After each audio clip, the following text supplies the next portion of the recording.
नमस्कार.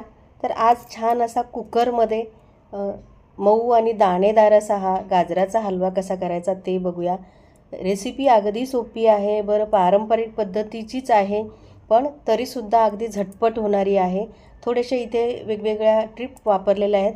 तर आणि एकदम मस्त असा होतो. अगदी पारंपरिक पद्धतीने ज्या पद्धतीने आपण करतो आणि तशी चव लागते, अगदी तशीच चव लागते. अजिबात चवीमध्ये फरक पडत नाही. छान मऊसूद, शिवाय दाणेदार आहे.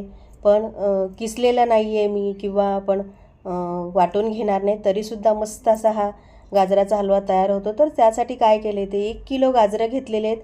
साल काढून घेतले वरची आणि मोठे तुकडे करून घेतलेले आहेत. आणि 150 ग्राम किंवा एक मोठी वाटी भरून साखर आहे. आणि मावा मात्र हा विकतचा आहे, पण असा छान मऊसूत आणि एकदम ताजा आहे. 200 ग्राम घेतलेला आहे. बरं, तुम्हाला मावा जर वापरायचा नसेल तर काय करायचं, 1 किलो गाजरासाठी 1 लिटर दूध घ्यायचं. दूध छान आटवून घ्यायचं, अगदी अर्ध्यापेक्षा जास्त, आणि मग वापरलं तरीही चालेल. तर गाजराचं थोडंसं वरून साल काढून घेतलेली आहे, जास्त काय केलेलं नाही. आणि आता आपण कुकरमध्ये करणार आहे. सगळं प्रोसेस जी आहे ती कुकरमध्येच असणार आहे. पूर्ण हलवा तयार होईपर्यंत आपण कुकरमधून बाहेर काढणार नाही, कुकरमध्येच सगळं करणार आहे.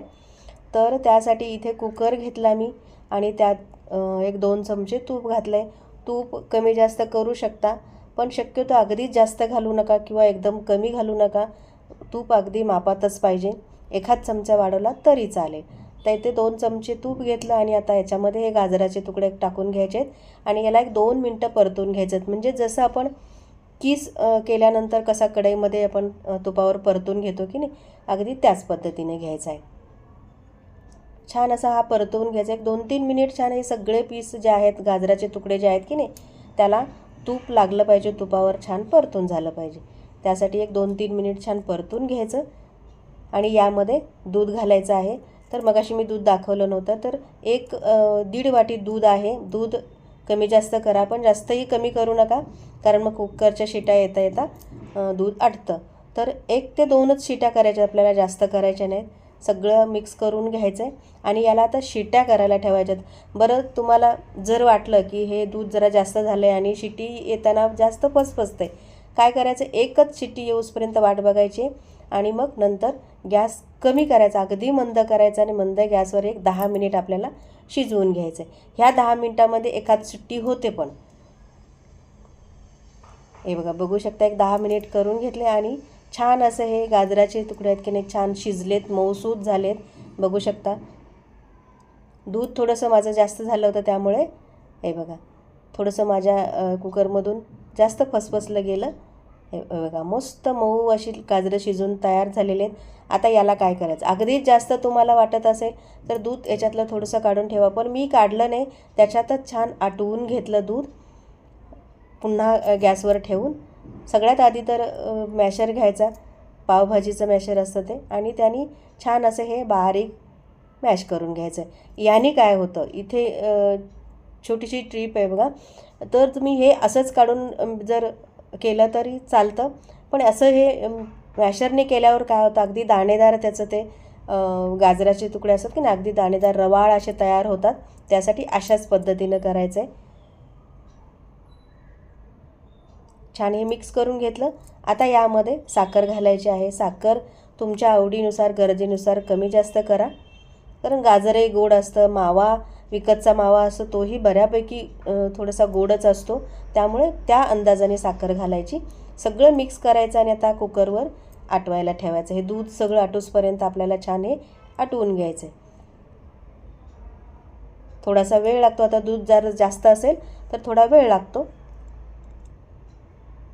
दूध जर आटवून तुम्ही करणार असाल की नाही, तर काय करायचं, दूध वेगळं आटवायला ठेवायचं आणि कुकरमध्ये थोडंसं पाणी किंवा थोडंसं दूध घाला, 2-4 शिट्ट्या करा, गाजर छान शिजवून घ्या आणि आटलेलं दूध पुन्हा ह्याच्यात ओतायचं आणि पुन्हा ते मिक्स करून आटवून घ्यायचं. म्हणजे 2-2 भांडी खराब न होता एकाच भांड्यामध्ये, एकाच कुकरमध्ये आपल्याला करायचं आहे. त्यासाठी मी हे अशी पद्धत केली. आणि बघू शकता, हे बघा मस्त असं रवाळ आलं की नाही, झालं की नाही बघा. हे बघा, म्हणजे आपण जे किसून जे करतो की नाही त्याच पद्धतीने. हे बघा, फक्त एकच पद्धत हे केली की मी मोठे तुकडे करून कुकरला शिजवून घेतलेले आहेत. बाकी जी पद्धत आहे ती पारंपरिकच पद्धत वापरलेली आहे. आता इथे वेलची, सुंठ आणि जायफळ साखर घालून पूड करून ठेवलेली असते. माझ्या फ्रीजमध्ये नेहमी असते. मी प्रत्येक गोडाचा पदार्थ करते त्यावेळेला तुम्हाला सांगत असते. ही पूड आहे ना अगदी 6 महिनेसुद्धा मस्त राहते, अजिबात वास जात नाही. तर अशा पद्धतीने मी 1 चमचाभर टाकला. तर ड्रायफ्रूट्स तुम्हाला आवडतील ते घाला, आवडत असेल तर घाला, नसेल आवडत नाही घातलं तरीही चालतं आहे. पण एक छान दिसतं आणि कुरकुरीत छान खायला लागतं म्हणून मी काजू, बदाम, पिस्ता आणि थोडेसे चारोळे अर्धी वाटी सगळं मिळून केलेलं आहे. आता हा मावा घालायचा आहे. मावा बघू शकता अगदी मऊसूत आहे. मला एकदम फ्रेश मिळाला म्हणून आणला, नाहीतर दूध आटवून केलं ना तरीसुद्धा तुमचं हे अशाच पद्धतीने होतो. फक्त वेळ लागतो दूध आटायला आणि त्याच्यानंतर मग हलवा करायला. त्यासाठी मी हे रेडीमेड आणलेलं आहे. माझ्याकडे इथे डेअरीमध्ये छान मावा पनीर चांगलं मिळतं, त्यासाठी मी घेतलं आहे. तुम्ही घरात करणार असाल तरीही काय हरकत नाही. पाणी साखरेचं पाणी आटू द्यायचं आहे, दूध पूर्ण आटू द्यायचं आहे आणि हे मस्त असं गाजराचा हलवा तयार होतो. बघू शकता पूर्णपणे मिक्स करून घ्यायचं.